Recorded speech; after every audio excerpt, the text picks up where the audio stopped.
1957, c'était aussi, on avait évoqué les arrestations, les pouvoirs spéciaux, Oui. c'est-à-dire que l'armée se permettait d'arrêter des personnes sans les juger. Paul Ossarès, qui était le chef de renseignement à l'époque, parlait de 3000 Algériens arrêtés. Et côté algérien, on parle de 2200, etc., qui sont disparus. Est-ce que cette reconnaissance du crime contre Maurice Audin va entraîner aussi des reconnaissances pour les autres disparus algériens dont on ne connaît pas le nom pour certains? Mais là encore, le président a appelé à une ouverture des archives. Donc, Oui.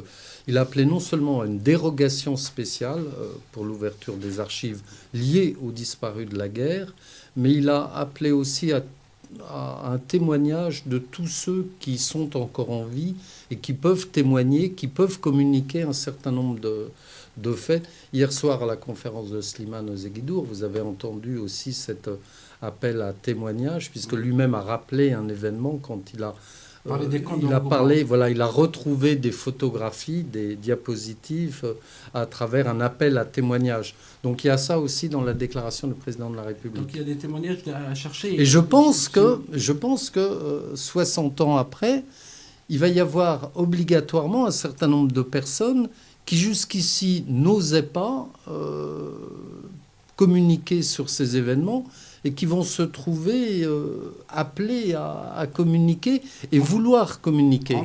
À partir du moment où l'État reconnaît sa responsabilité, où le président de la République reconnaît sa responsabilité, je pense qu'il va y avoir mécaniquement un certain nombre de témoignages. Et la question de la torture a été évoquée en l'an 2000, notamment avec le livre Général Ossarès. Et également Louisa Terila Haris, qui est une militante algérienne.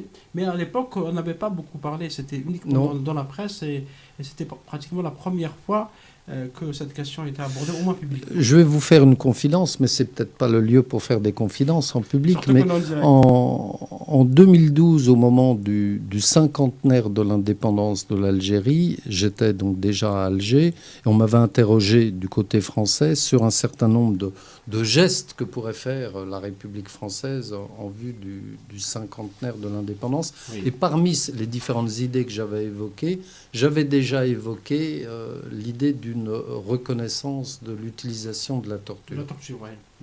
À l'époque.